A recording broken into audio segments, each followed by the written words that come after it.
Okay. There it goes. Now it starts processing. You start seeing people. Perfect.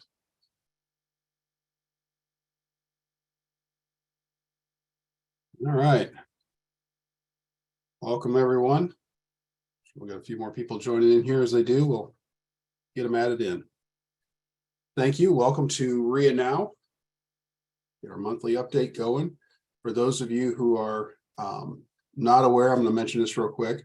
Rebecca did have hip surgery last week, so she's recovering and she's doing well. So, but keep her in thoughts and prayers. I'm sure she would appreciate it. So, she'd be embarrassed if she knew I was saying this, but I know everybody wants to know and get an update on her. But she's doing well, and hopefully be moving without pain when we get to mid-year. So, looking forward to that. Today we have our special guest, a friend of mine, Mark Faust, and I will detail a little more about him as we get closer, but I want to touch on a little legislative update first.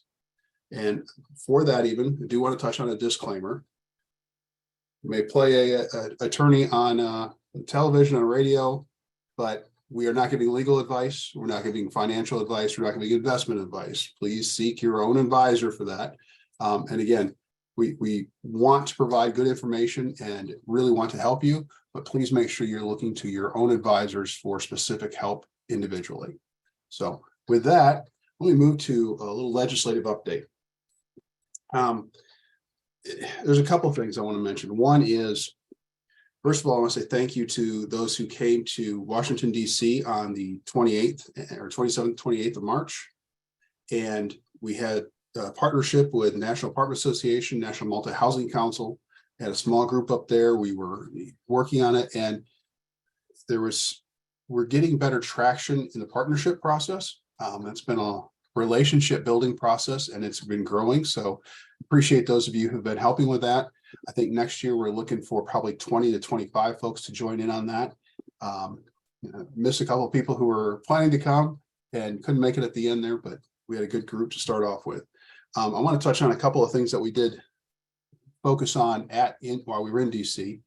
One of them was to oppose the federal effort to interfere into the landlord-tenant relationship, and really focused on using carrots, not sticks, which is typical government reaction. You know, the simple story of the frog and the scorpion crossing the river. They go straight to the stick every time. So another piece is improve the Section 8 Housing Choice Voucher Program. That's something that, if it were improved, that wouldn't require some of the SOI laws that are going around the country right now. So incentivize local governments to lower barriers to development. Let's face it, folks, how many times have you waited and waited and waited, whether it's a zoning issue, a development issue of any sort, and the bigger the project, the more complications there are. Lowering some of those barriers and thresholds would increase housing, increase the supply of housing to simple market demand. So that's another one we worked on. The other one is end the CARES Act. Anybody who has FHA loans, mortgages, and such, there's an issue there with a 30-day notice to vacate that, quite frankly, was supposed to end according to congressional intent, but the regulators have kept that on board and continue to use that, and that's been problematic. So probably going to take actual legislation to repeal it and tell the regulators to back off.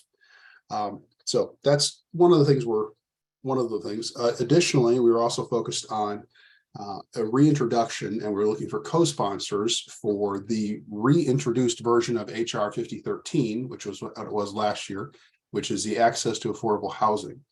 And that is our seller finance partners bill, and it's moving forward. We are getting both bipartisan and bicameral support. So we are actually working on a couple of senators who are real close to joining, which is why it hasn't dropped yet, because we'd like to have it both in the House and the Senate at the same time, moving forward in tandem there. So, but that bill is, again, expanding the ability to sell your own property on installment loan, and laser focused on a piece of Dodd-Frank to expand it from 3 in a rolling 12-month period to 24 in a rolling 12-month period. And Andy Barr in the House is working on that with us, and we've got commitments to have hearings on this and move it forward. So we'll follow up with you as there's more information coming on that. In general, I do want to go back to something at the federal level. Many of you are aware that in early March, the White House came out with the blueprint for a renter's bill of rights. This is one of those things you've heard me say, logjam in Congress. Well, this is part of the results of that. Not only can they not pass it regulatorily, they definitely can't pass it legislatively. So what they're doing is, from a very progressive process, passing this out to the states and municipalities and saying, here's some ideas that we think are best. They put 5 principles forward. And one of the principles, the last one I'll mention, is the Eviction Prevention, Diversion, and Relief Program.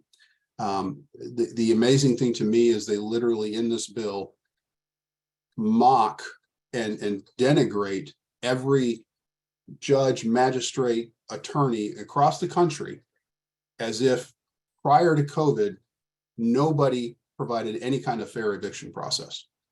And it literally says that on page 17, paragraph 3. I encourage the attorneys in the audience to listen to that and just share that with your bar and see what they think about that. So yeah, it's an interesting little process there, but we are seeing more municipalities dealing with these issues.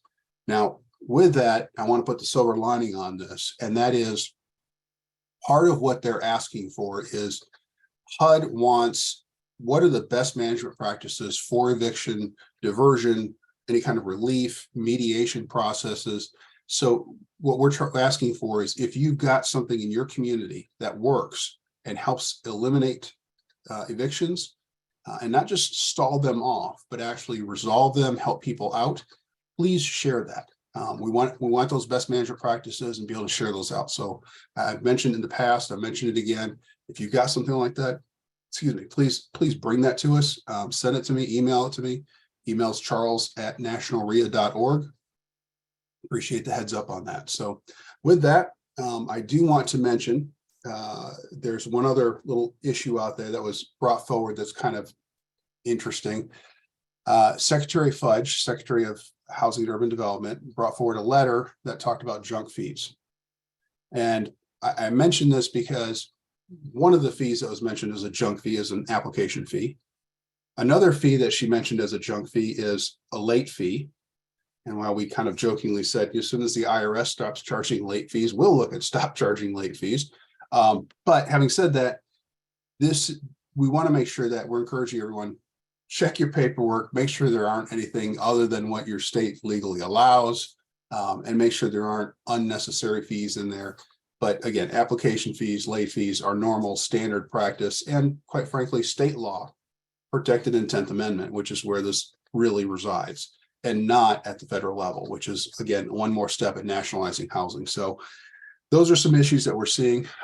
Finally, let me share one thing with you guys, and this is, we are national REIA, and while we are not international REIA, I was had the honor of being invited by the one of the advisors to the Prime Minister of Portugal to come to the EU to speak to them on issues of ethical lobbying and working through how a lobbying process can be done. So I was able to do that in end of March, and it was middle of March. It was very interesting.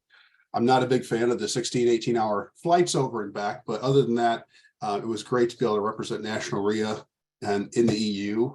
There are some real estate investment groups over there that were interested in having some ongoing dialogues. We'll be continuing along those lines as well. But that was I kind of want to add the international to the inter to the national on REIA for us. So, but it was a nice step, and it was a good way to kind of expand our reach and raise our awareness. So with that, without much other ado here, if there's any other questions, or I don't know if there's questions here, I need to.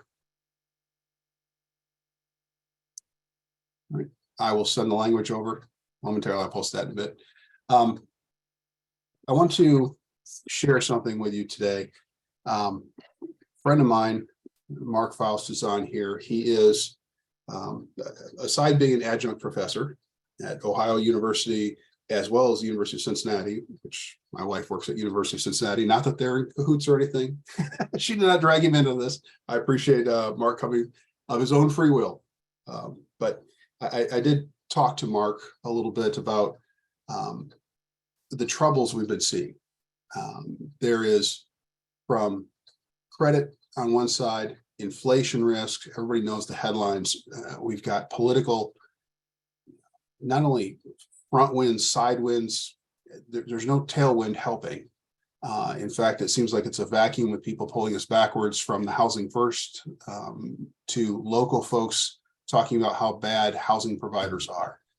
And sometimes that can wear us down. I know during COVID, we took on a variety of issues, and being entrepreneurs, we talked about the fact that it is incumbent upon us to really, move and act when other people are freezing up.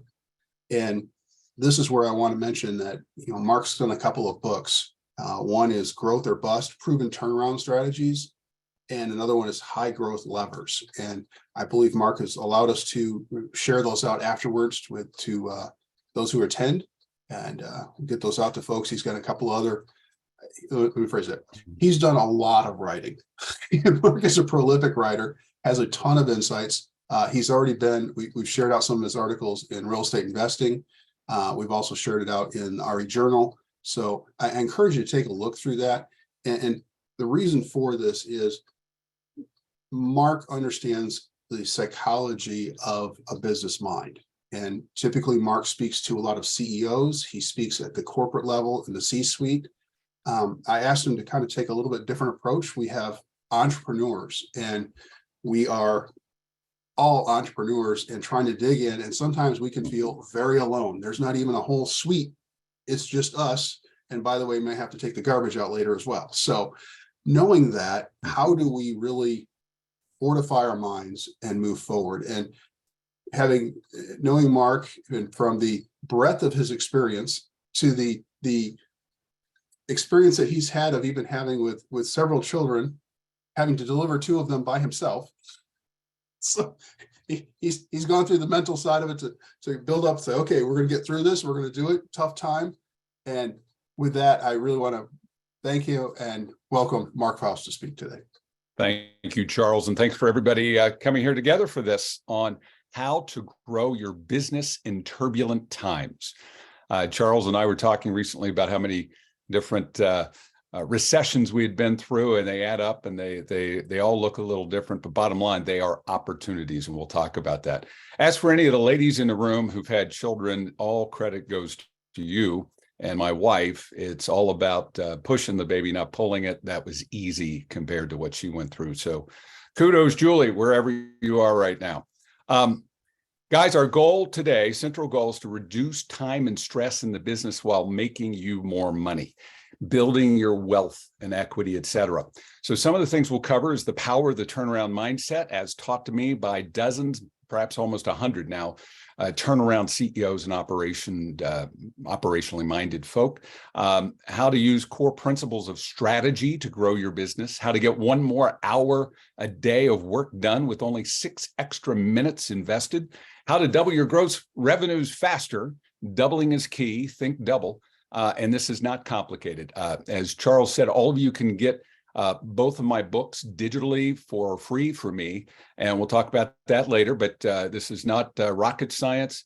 I was just explaining to a new client today about how easy I think strategy and implementation are. Strategic planning is a bit of an oxymoron, but it's really about the nature and direction of your business, which can be distilled down to 3 words we'll talk about, and the tactics you employ to get there. The how is the tactical side.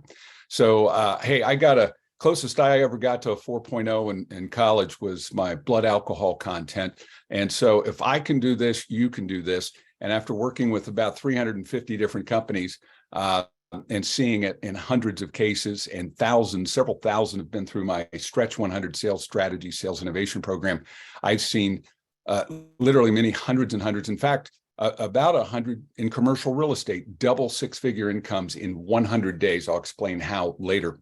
So the pressures that we're in a turbulent time, whether it's the looming darkness in our skies right now, or it's, and I was just talking to some farmers early today, owners of about $50 million worth of businesses, and they face recessions far more often than we do.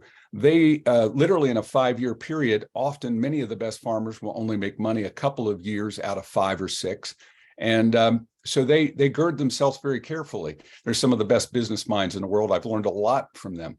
But something we've got to remind ourselves, we've heard all the stories. So many of the Fortune 500 started in times of recession and depression. So many of the greatest breakthroughs in business happen under pressure. Pressure builds the diamond of innovation. So you want to be grateful if you're a leader. And this goes back to the entrepreneurial side of what Charles was alluding to. And that is, in fact, that is my core customer, is the entrepreneurial owner, leader who has that ability to foster the turnaround mindset. Now, I'll give you some ideas how. You've heard and read the Tony Robbins type tools and how physiology plays into it, how thinking plays into it. Well, there's an interesting connection between our own personal management and the strategy of running a multinational corporation or a 7 or 8 figure real estate investment business. The bottom line is strategy can be distilled down to 3 core words: vision, focus, and divergence. And so one of the first steps of a turnaround is, and when I was 24 years old and started my company after a few years of consulting with a national firm, when I started in 1990 at Echelon Management's the name of the firm, I interviewed about a dozen turnaround CEOs I'd met through my previous work. And one of them, John Pepper of Procter & Gamble. Now, I didn't have the turnaround conversation until after 2000 with him when he turned around Procter & Gamble. But some of the questions I would ask is, were, number one, could your principles be applied to the healthiest of companies in the healthiest of times? Almost all of them would say absolutely. And then I would have them peel back what they were actually doing. And so much of it came back to effective strategy and effective implementation, as we'll talk about. So the first step of strategy is visioneering. Well, the first step of visioneering is hope and optimism. And so you, if you are the leader, have an obligation, have a call to have hope. And so even in the most dire of times, you've got to pray, meditate, do whatever to get that hope and inspiration for your vision. Now, a vision too often is codified as a set of financial targets. That's not vision. Those are financial targets. That's financial planning. That's not strategy. But targets are relevant. You do need to set those. A vision is really a picture of the future, and the visceral feeling of what it looks like, feels like, has a lot more to do with what your culture is like and what your relationship with your business is, but it's an absolutely essential aspect. Another definition for strategy is the decisions that determine the nature and direction of an organization. And so one of the decisions you make is really, what is our core point of leverage, or what I call in High Growth Levers, Chapter 5, because you may want to go to it after you get the book. And again, complimentary, all the books, is the concept of primary source of leverage. Has to do with, there is one area of your business, and this applies to individuals as well, one area where you have a greater strength, a greater opportunity than any other. And it's validated managerial science that the more you invest in that one area, the more return you get. So you must decide, what is our defensible competitive advantage? They may or may not connect directly, the PSL and the advantage, but they often do. And then the same thing applies to you. What is your individual talent that is so unique? So for all that, you create your vision, you identify your point of leverage, and then how is it you're going to be divergent, the third key word of strategy. How are you going to be different? So whether sourcing new properties is your greatest challenge, or recruiting new teammates, which is one of the 80% of CEOs would say is one of their top 3 constraining factors, there is an effort of innovation that needs to come behind that, and a point of divergence to support and give you advantage. So taking a sharp right turn or a sharp left turn in the business is often something you have to do to get to the next level. So the vision, and another point I should mention is, many of you, just like the farmers I mentioned, and many of businesses I've worked with, don't really have one business, but you actually have several. And so you need to create a separate strategy for each business. And again, my books will walk you through step by step how to do that. But you've got to make these decisions about the vision for each one, the primary source of leverage, the point of focus for each one, and what's going to be unique and different about each one of these items, each one of these business units, if you will, against those alternatives, the competitors, and the pressures of the environment you work in. So I mentioned innovation. In the cover of High Growth Levers, we have a three-sided Mobius loop with the word strategy on one side, culture on another side, and innovation on another side. But again, a Mobius loop only has one side, even though that three-dimensional object actually exists. So strategy connects to innovation, culture connects to innovation, and you need to foster a culture that will encourage innovation for these breakthroughs in the top constraints that you have in your business. And so I'm going to tell you two stories that will illustrate how simply you can facilitate innovation in your acquisitions, recruiting, selling, negotiations, et cetera. First story has to do with a little mom and pop pizza shop up in Dayton, Ohio. They started after World War II. Here it is in the early 1980s, and the second generation is running it. All is well in downtown Dayton, Ohio. Who should come to town in 1983? The behemoth Domino's. And so the mom and pop has 3 locations. Domino's opens up 8 or 10 right out of the gate. They take a full page yellow page ad right out of the gate. They do an onslaught of radio, TV ads. And this pizza mom and pop loses 50% of their business almost overnight. In 1 month, literally, when the yellow pages were this big book for you younger folks that had all the phone, anyhow, you'll figure it out. It's the new Yelp of our time. But the point being, they were going to go out of business. At best, they could have shut down 2 of the restaurants, and then they might have been able to save the mothership mom and pop restaurant. And so they brought everybody together. And so here's one of the first principles of innovation: all hands on deck. Now, sometimes you might have negative ninnies and so forth that you might want to keep out of this phase and bring them into decision making. But innovation means you need to commit to an openness of mindset, an openness to ideas. The more ideas, the better. The tactic they employed was this complex. It was a flip chart and a marker and about 40 people in the room with free pizza and beer between shifts, 2:30 to 3:30. Well, at least the ones that were going home could have a beer. Point being, they had to come up with 20 ideas every day for the 5 days, Monday through Friday, for 20 days straight. Okay. One of the first ideas they implemented came from a 16-year-old delivery boy. And he said, and it was on the 3rd day, he hadn't given any ideas. Everybody was supposed to give an idea. And so he was one of the last to contribute. But he said, well, where do people go to order a pizza? They go to the yellow pages, and they rip out a page, or the first page there, and the pizza is Domino's. They got the full page ad. How about we have people rip that out, bring it in for a free pizza? So Dad writes that down to himself. He's saying, stupid idea. We would lose thousands every day. Ain't no way in hell, but good idea, Jimmy. We'll come back to that. And on he went. He encouraged and allowed the idea. Now, when he went home, Dad went home and had dinner with Mom that night. Mom said to Dad, Jimmy's idea isn't that bad. If we did that just for 1 week, we would get a lot of PR for free. Why don't we, and the amount of, and if we make it just a large one-topping pizza, odds are they might even buy something else. Well, what actually happened was they got a lot of PR, and they actually grew their business off that one idea, and many others soon followed. But the point being is, people came in, they bought more things, they bought some drinks and beers and whatnot, and business came back beyond where it was before. Within a couple of months, you can find a yellow page ad for Domino's at a phone booth. And again, that's something of ages old for you young folks. But the point being here is, you can out-innovate your way out of any situation. Tom Monahan had to fly on his jet down from Detroit to save his own damn businesses. Now, one more story to illustrate just again how simple this can be. And I've done this actually in commercial real estate clients that, again, as I mentioned, I've worked with hundreds of commercial brokers and the leadership teams. But this group was a barber shop with 3 guys cutting hair.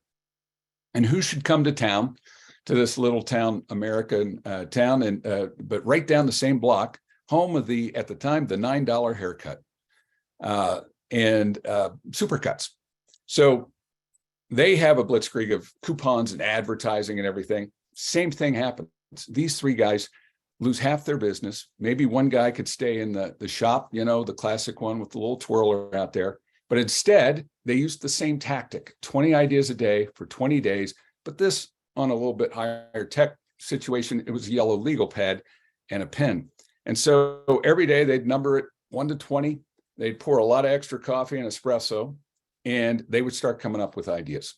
One of the first ideas they implemented was to rent, and eventually they had to buy the whole building, in fact, the sign on top of their building. And that billboard they replaced with just a cartoon hand pointing down like this to the front door. And all they wrote on it was, "We fix $9 haircuts." And the buzz began. And then it was immediately after that, they put more and more ideas in. They had to buy espresso machines, double the shop. They have 6 seats, and the place became a third place to hang out. They more than doubled their profitability, each of those 3 original owners. The point is in pressure comes great innovation, and it's usually in the turnarounds. And this is what so many of the turnaround CEOs told me. They said they prefer the turnaround because people are malleable. They're not comfortable. They're uncomfortable. They're fearful. They're ready to change. They want to save their job. And in the way they come in is most of the turnaround CEOs would say, we could actually improve our situation. We could raise the high water mark. And if it's possible. Now there's other times where they're in a declining market or something of that nature. But the point is that strategy has to be sentient, as many of folks are calling it now. It's got to be adapted to what is going on around us. The days of creating a 3-year strategy are goodbye. A SWOT analysis ain't strategy. That's not strategy. Get my books, you'll see why. But that's how simple strategy, innovation connect together. But vision and growth, you have to have a vision of growth all the time, or you're going to meander and ultimately get into stasis and decline and be threatened existentially. So let's tie the big picture stuff down to day-to-day stuff that can make you more money and actually reduce your stress. And I'll just tell you another story to illustrate how simple an increase of productivity can come about. Now, this tactic goes back to the 1920s. Charles Schwab was the first executive to make $1 million a year back in the 1920s. He did a roll-up in the steel industry and created Bethlehem Steel with the help of folks like J.P. Morgan and so forth. He had just left Andrew Carnegie, who was the steel magnate and avatar of steel in the world. But with all the money, they did a roll-up and they got into the Fortune 50. But he was a continuous learner, always looking to sharpen the saw and innovate. And that wasn't even a word back then. Neither was strategy. Peter Drucker brought that to our vocabulary out of the military world. The point being, though, is he brought in the top advisors of the day, what we'd call management consultants today. Back then, they were called public relations. But Ivy Lee and Associates was the #1 PR firm in the world. And they were technically management consultants, growth advisors. Business was seen as very evil back then, and maybe the pendulum swinging back that way. But the point being is, Ivy Lee came in, and the first thing he would do with a big, especially Fortune 500 client, is he would shadow the CEO for the entire day of that executive's day for 2 weeks.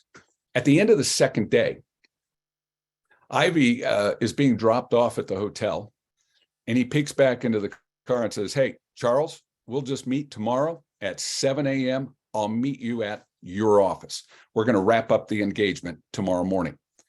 So Schwab was shocked, appalled, offended. He had told the board of directors, the key executives, many employees about, hey, we're about to go into possibly a 2 or 3 year relationship with one of the top growth advisors in the world. And this could cost hundreds of thousands of dollars, which is like tens of millions now. So Ivy Lee walks in, sits down, and there's a pensive Schwab behind the desk. And he says, "Charles, are you ready? Do you have a pencil handy?" And he goes, "You mean this is it?" He says, "Yes. Just write down 1, 2, and 3 on your pad there." And he's humoring him. And he says, "Okay, what's #1?" He says, "#1, make a list of the 6 most important things. And the day before the next, make a list before you leave the office, make a list of the 6 most important things you have to do that next day." He threw down the pencil. He says, "Oh, come on, just humor me here. Let's get through all 3 of these things, and then you can respond." So #2, number it in order of priority, 1 through 6. No more, no less in this case.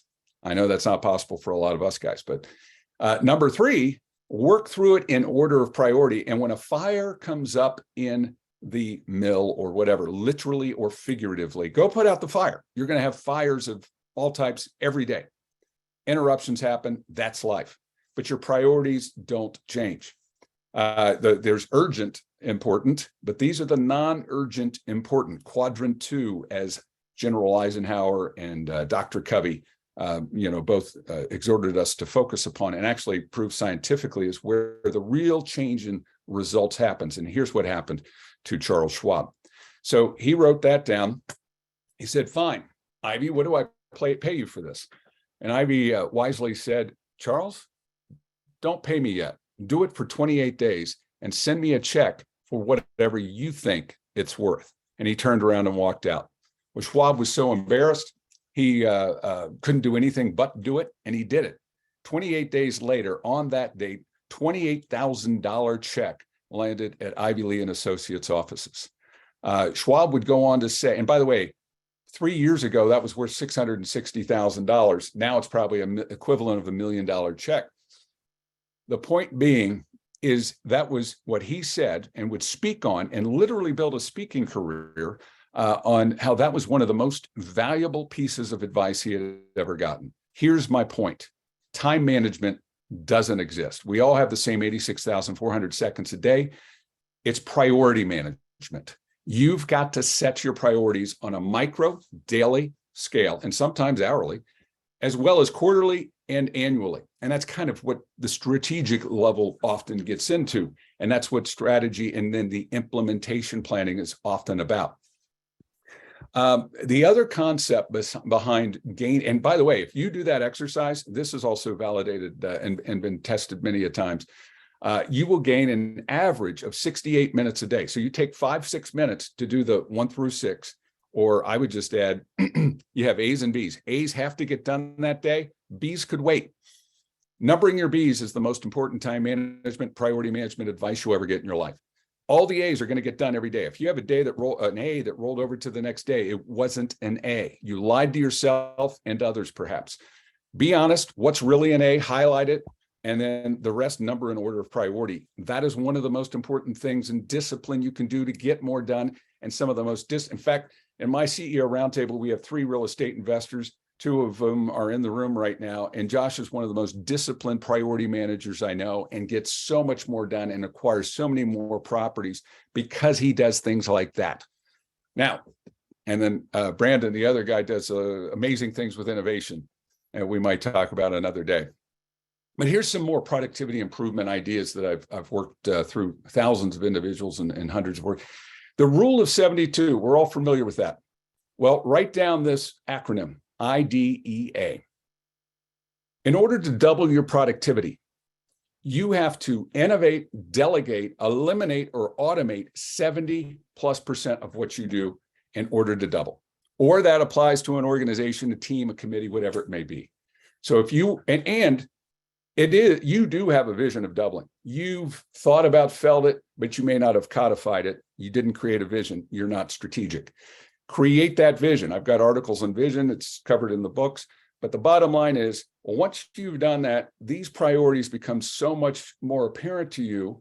So making the prioritized list, but so does the delegation aspect, the automation aspect. And we hear so much about things from ChatGPT or whatever it may be, virtual assistants for $6 an hour that can do almost anything, that you might be paying people in the office or yourself doing here that speak excellent English from the Philippines or India.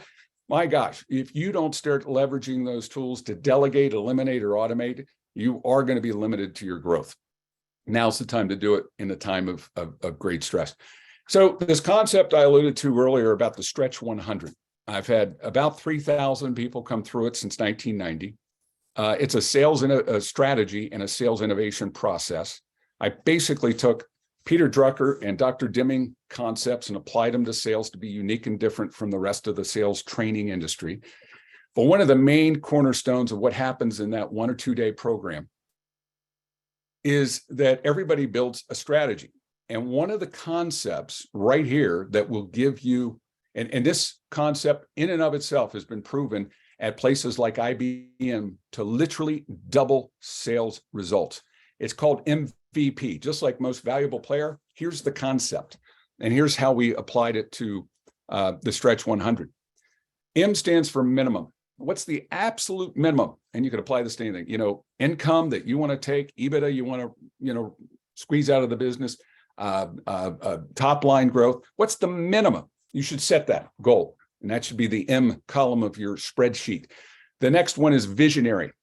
What's the most optimistic that you could imagine? And I do recommend thinking 3 years out and imagining what could happen if you put in place innovations you haven't even thought about yet into place.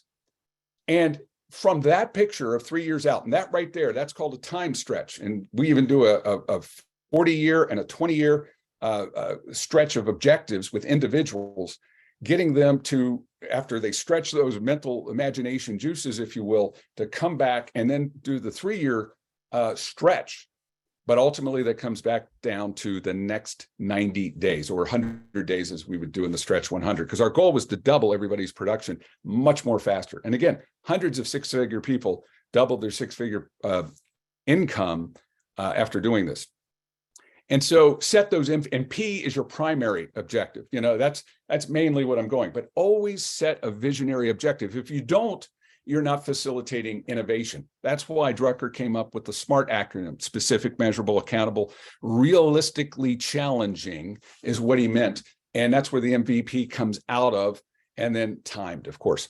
So another tactic we used in the Stretch 100 is something I learned about when I was selling and bartending in school, and thus my 4.0. Anyhow, I would get leads from this company, and not good ones usually, but once a year during May, they did my month, and we got a ton of leads, and it was who could sell the most that month. And I literally was ranked in the top 10, 3 out of the 4 weeks. 6 months later, I pulled over crying about how bad of a salesman I was. But for that month, I was top 10 out of 500 people. Why? Because I had plenty of leads was the main reason, but I had stretched. And here's what I've seen after showing that concept to thousands of individuals, both executives and or entrepreneurs, but specifically 3,000 sales related people. It's very easy to measure the results. Is we identify a stretch day, a stretch week, or a stretch month rarely. But I'll tell you one quick story. The most unproductive sales team I ever saw in my life was up in Pembroke, New Hampshire, part of a little company that was selling construction equipment, Nortrax, John Deere, and they were about to be closed for a variety of reasons. Part of it was the unproductive nature of this team. Well, there was no way in heck they could do a stretch week. They had too many parts to deliver. And I'm like, what are you, a delivery person or a salesperson? But ultimately, they agreed on doing a stretch day if all these other people would take their other tasks. So the delegation aspect. They innovated about a half dozen things, like dictating voice to text to the assistant back in the office who would load it up in the CRM. They would create a map that wasn't the 5-star drive around the county this way, but was a lot more logical. And they would go out, and on average before this, they were only having about 2.7 sales calls a week where information was exchanged leading to a sale. They could do in one day literally 21. In fact, the average for the 6 guys was like 23 or so calls in a day where information was exchanged that could lead to a sale. In commercial real estate, Nick Barella here in Cincinnati, he was averaging about 5.8 calls a week. And he said, Mark, I think I could stretch week 12 or 14. And I said, really, Nick, what about breakfast? What about lunch? And you like to drink beer downtown at all these different places. That's 3 appointments a day times 5. That's 15. Plus you got 10 o'clock and 2 o'clock. Nick, really, what is the maximum week you could imagine if you really stretched? And it took a couple of weeks to prepare for it. He goes, you're right, Mark. I'm going to aim for 20. I'll never forget flying in from the airport, crossing the river, looking at our beautiful skyline in Cincinnati. And he was on his 23rd appointment at 4 o'clock on Friday. And he already knew he had made $17,000. Ultimately, it was much higher, closer to 40. He ultimately went out on his own, and ultimately that went back to that stretch. Here's my point.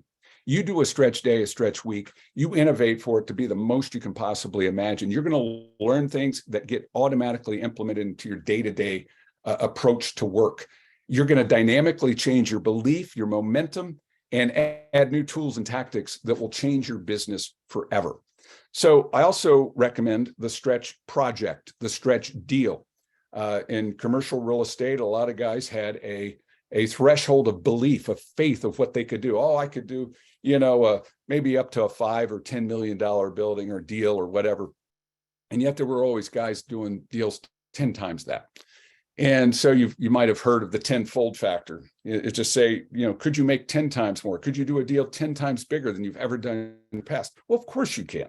It's just different aspects that you've got to learn or get comfortable with. And sometimes it's much easier, as people find out. So if you create a set of whale targets, whale deals, or thresholds that create that, and an objective around how many of the bigger deals could I do?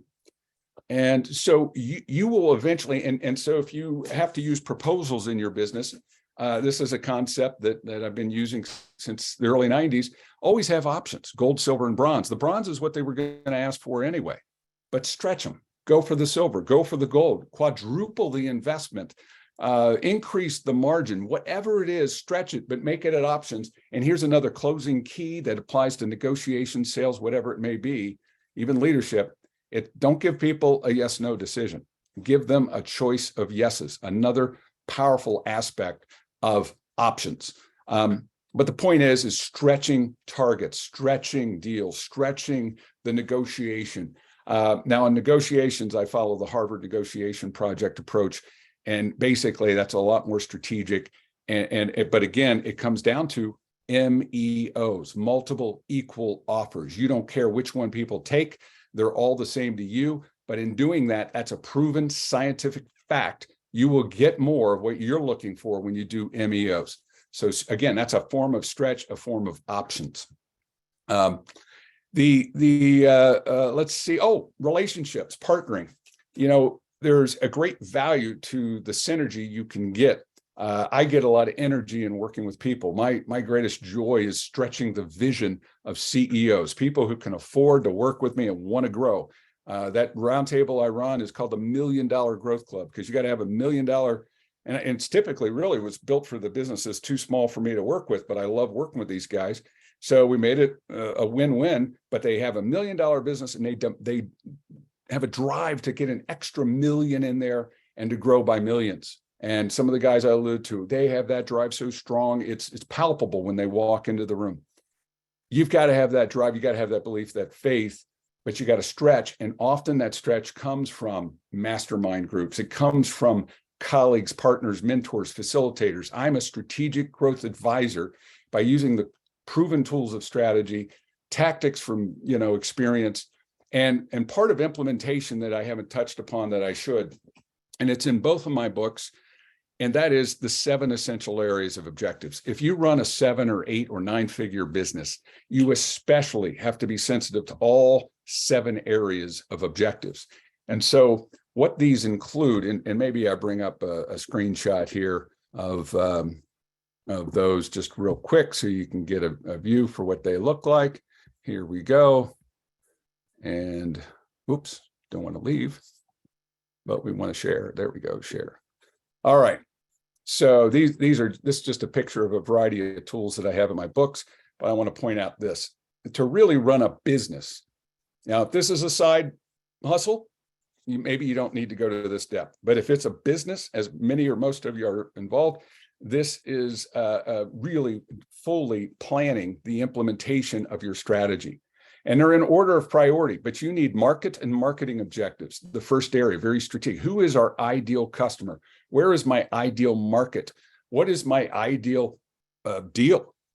Those are questions that are really based in the Drucker called them the 5 most important questions in business. After talking to him, I changed it to the 4 most important questions. But the first area has to do, what business am I really in?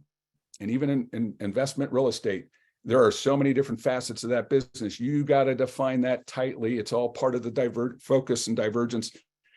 But then who is my ideal customer, my ideal target, my ideal,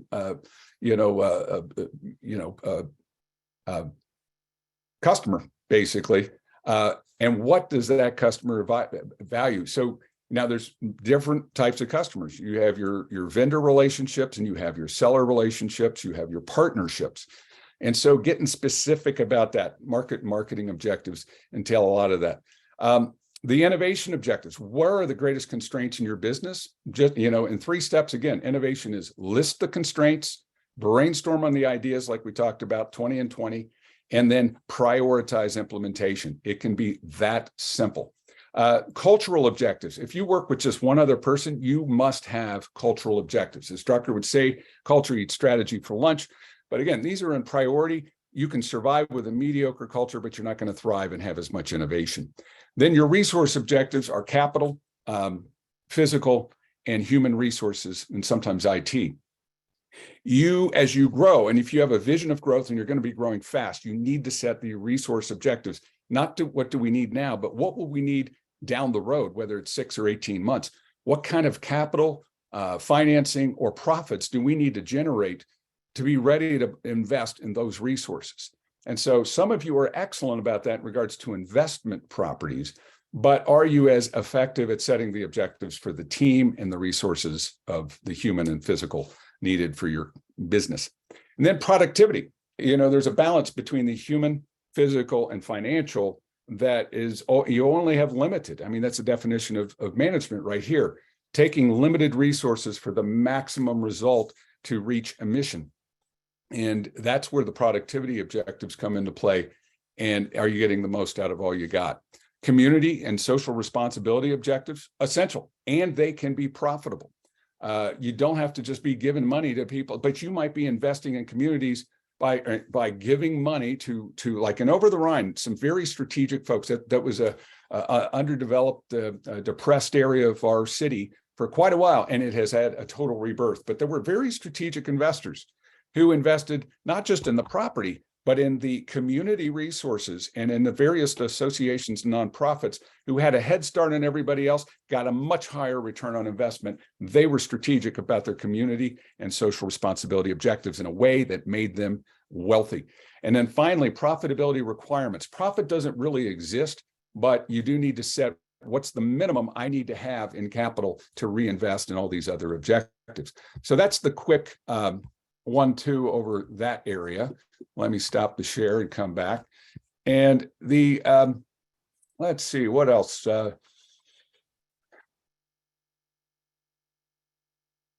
are we on time, by the way? You're doing fine. We've got another 5-10 minutes. Excellent. So what this all comes down to, and by the way, if you would like the books, just I'll have Charles text me, and there's other tools, a little list we could put out there, and we'll have my office get those out to you. But Mark, we do have some of your some of your writings, and we're going to continue to share those out as well through our real estate investing today. So great. Continue. I mean, he's got great insights, even as he's one of the things, and Mark, I'll give you a moment to think on this, but yeah, one of the things I'd asked Mark was, I said, we deal with a lot of gurus who give motivation. And it's like, okay, pump you up. That helps to a degree sometimes when we're independent and we're entrepreneurs. But the other side is really thinking through what are the tools that we need to grow. And Mark, you've already shared a variety of them that are fantastic to really think through here. So I don't know if you have some, kind of final comments to think about how to really wrap this up. Yep. Charles, what I'll leave you with is that you've probably heard 2 or 3 things you need to implement, whether it's the daily planning, the visioneering, whatever it may be. But keep it simple. Take the bites of the elephant as appropriate. But what I would suggest is action plan a few of these things. But here's the real power punch that is kind of an internal switch that changes everything when it comes to implementation.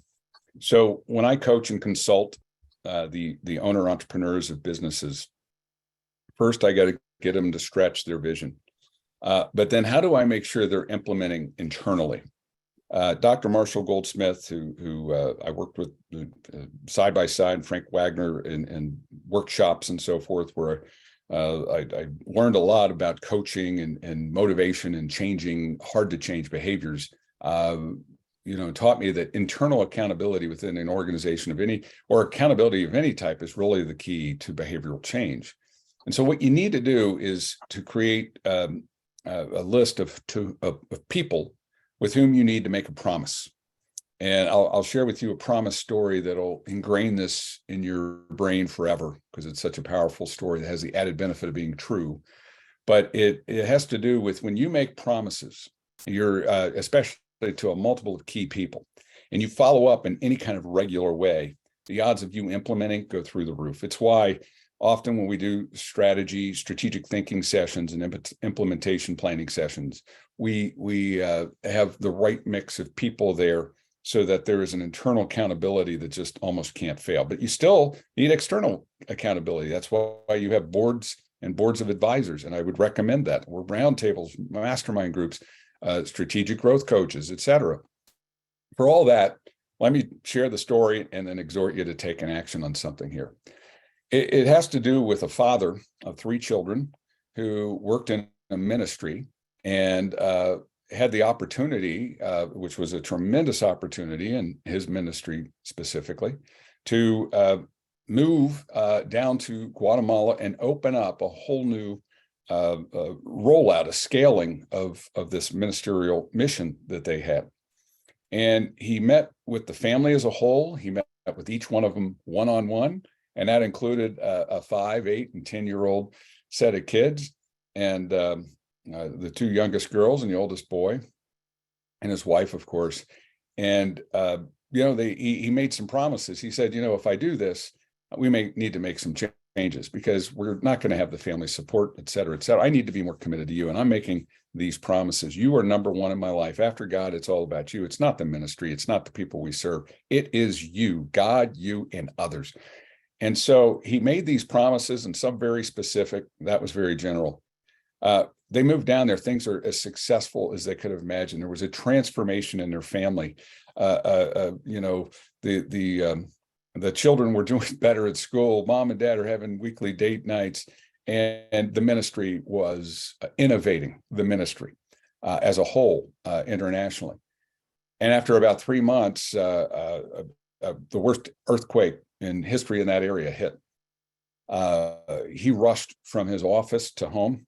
His worst fear was confirmed. The house had fallen over, and he's assuming they're dead. And there they are on the other side of the pile, crying, and not about the pile, but about the boy at school.